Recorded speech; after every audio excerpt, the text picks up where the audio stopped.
Hey folks, so I got asked a question the other day of how can we import JavaScript libraries in n8n and use them there. So the short answer is you can't. The JavaScript that's used in n8n is pure JavaScript and it doesn't really give you the option to import JavaScript libraries. Now, that being said, when I got asked that question, it is a question that stuck in my brain and I pondered on it for a couple of days and I came up with a solution which I'm going to walk you guys through here. So, for those unfamiliar with this, this is the Google platform, so you can come and set yourself up an account in this. And when you get in here, what you want to do is come down here and click on Cloud Run. Now, this is where you will set up the resources that I'm going to walk you through today. So essentially what we're going to be setting up is a serverless function call. So for those of you that are used to self-hosting, you'll be used to setting up a server, running your n8n instance on that server, and paying a fixed cost every month to do so. Serverless function calls are different in that you only pay for the calls you make to the function, and that's what I'm going to show you today. So within Cloud Run, there are a few different options for how you want to deploy your code. You can deploy a container, you can connect a repo, so every time you push a change to your repo, it will deploy a new version of your code. Or you can write a function, and write a function is the one that we're going to be focusing on today. So let's get in here for a second. Okay, so again, just to keep it simple to allow you folks to kind of get to grips with this, I'm not going to be going through all of the options that are in here. I'm going to be going through enough to get you going. So in your service name, this is, as it says on the tin, is the name of the service. So we're going to call this JavaScript, if I could spell, JavaScript function call. The region doesn't matter a ton. Your endpoint URL, so when you are making calls to this is the endpoint that you will be making calls to. So you'll need to make a note of this when you've created it. You can get this later, so don't worry that you can't get it now. Your runtime, so for the purposes of this demo, we're going to be using node.js. But you can see in here, actually, you have the option to run a bunch of different languages. Whatever your preference is, really, it doesn't really matter. But for the purposes of this is going to be a Node.js demo. Okay, the other thing other couple of things to look at here, which are really important, is authentication. So again, for the purposes of this demo, we're going to allow unauthenticated invocations. I would suggest you don't do this in a production environment and you learn how to use your authentication, because otherwise essentially what you're doing is opening up your endpoint to the world for them to run queries against, which obviously is less than ideal. So again, purposes of this demo, we're going to do allow unauthenticated invocations. So like I say, public API essentially. Billing, this is really important. So this is where you get into the world of that serverless function call. So your options in here are either request-based or instance-based. So instance-based would be very similar to the self-hosting instances that you folks are used to using, where you are paying to spin up a server, and no matter whether that server is being called or not, you are paying the monthly fee to use it.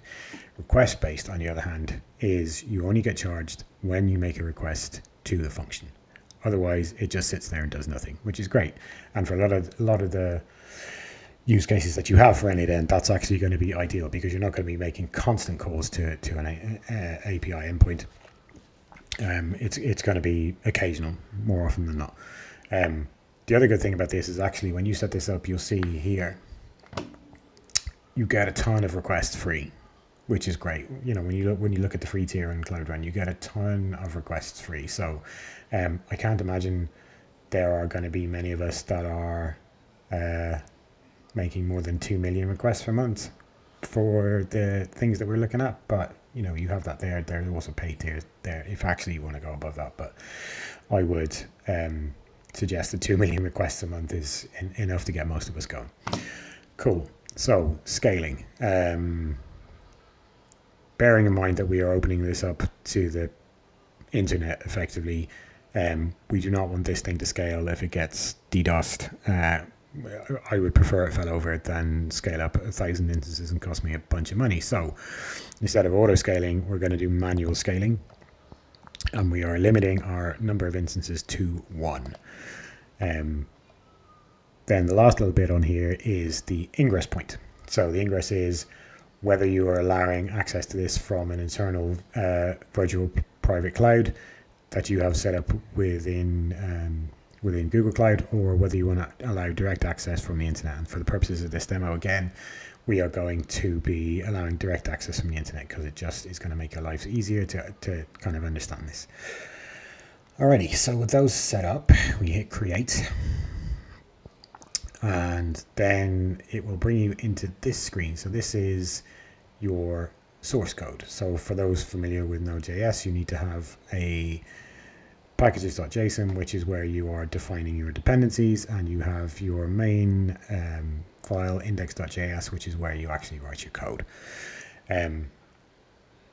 So I actually have some code that I am going to copy and paste from a function that I wrote. Okay, so into source. So this is so within my packages.json, I am going to copy that one and essentially overwrite everything that's in here. And then I'm going to do the same thing for my index.js. So copy all of that, place that in my index.js all, and then paste. So a quick walkthrough of what this code is doing, I guess. Not doing anything super interesting, honestly, but it just it will give you the understanding of what is possible with this. So you can see at the top, we are requiring specific dependencies. So this one you have to have. This is your Google Cloud Functions framework. So this is how you actually run your code inside here. This is the library it depends on. And then there are 2 or 3 other things in here. One essentially is going to get the timestamp of the time that this function was called. So that's this piece there. Then you have this piece, which is doing some operations on some numbers and returning a value. And then you have a simple API call. So this is an API call from this function out to the internet to get information and pull it back. This is just placeholder APIs, so it will return some static text, but it's just to show you that it is possible should you need to do it. The last thing that we do is we return all of the information. So we're saying result status is 200 because we want the call to say it was successful. If it was, we return a message to say we've successfully executed the code. And then we're returning the request info, number analysis, and external data that we've all calculated above. Within your package.json, you will then see, where we have referenced these here in the index.js. In a package.json, we are defining those dependencies here. If you struggle with these, ask an LLM. Really, really useful if you get stuck. But beyond that, that's it. So I'm going to hit save and redeploy. And this will take a second just to spin up. Or not. And then if we just grab this URL, this is the endpoint to a URL, so we can grab this, and then once this has set up, so you can see now it's building the source code, it will eventually get to a point where it has been deployed, and at that point you can call your app. You can literally copy this, paste it in the browser tab, and it will return you back a function. So I'm going to let that spin for a minute and do its thing, and I'll be back when it's fully deployed. Okay, so that's fully deployed now, which is great. How do we test it? So you test it by just grabbing the URL. So this is essentially the endpoint for your app that you're going to be hitting from n8n when you want to call this stuff. To test this is working, you literally can copy it, open up a new tab in your browser and paste in the address, and you will see that it's returned some JSON to me. So if I grab this JSON and I get my notepad, and I'll paste that in here. I'll show you this in a second. Let me just make it look pretty. Okay, so this is what was returned when we called our endpoint here. So you can see at the top, function executed successfully. So that's what we discussed a little while ago. You can see the method was get. It's looked for the timestamp and it's put that in there. The number analysis. So this is the calculation that was doing in there on some numbers, and the external data. So this is the API endpoint that we used within this code to go and call out back out to the internet. And to return us some data. But again, you can, if you were setting this up yourself, you'd be setting this up maybe as a one-off call. But if you wanted to do this and have like service to service, so a particular service to be your endpoint and another particular service to do some data wrangling for you and return that, you can do it this way. You just would need another cloud app. Yeah, you just need another cloud app. So what is this useful for, I guess, is the interesting bit here. So I'm going to copy my endpoint from my application, and I'm going to clear this. Okay, so you can see that this is the most basic setup I could possibly put together, but all I need to do is just prove out that I can call my JavaScript function from n8n. So within here,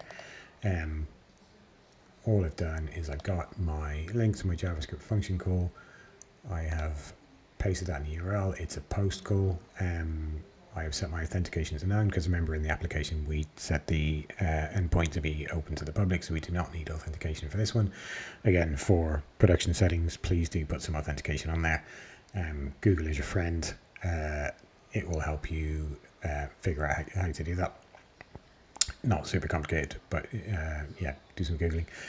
So yeah, that's your endpoint here. So then all I need to do is hit test step, and you can see that the JSON that was returned to me from the endpoint, is exactly the JSON that we could see by calling the endpoint from the browser tab, which is great. So that proves that it works. Okay, so that's it really. That's how you run JavaScript or Node or Ruby or Python or Go within your n8n application. I hope that's useful. If you have any questions, hit me up, tag me in the community, or send me a DM. Thanks.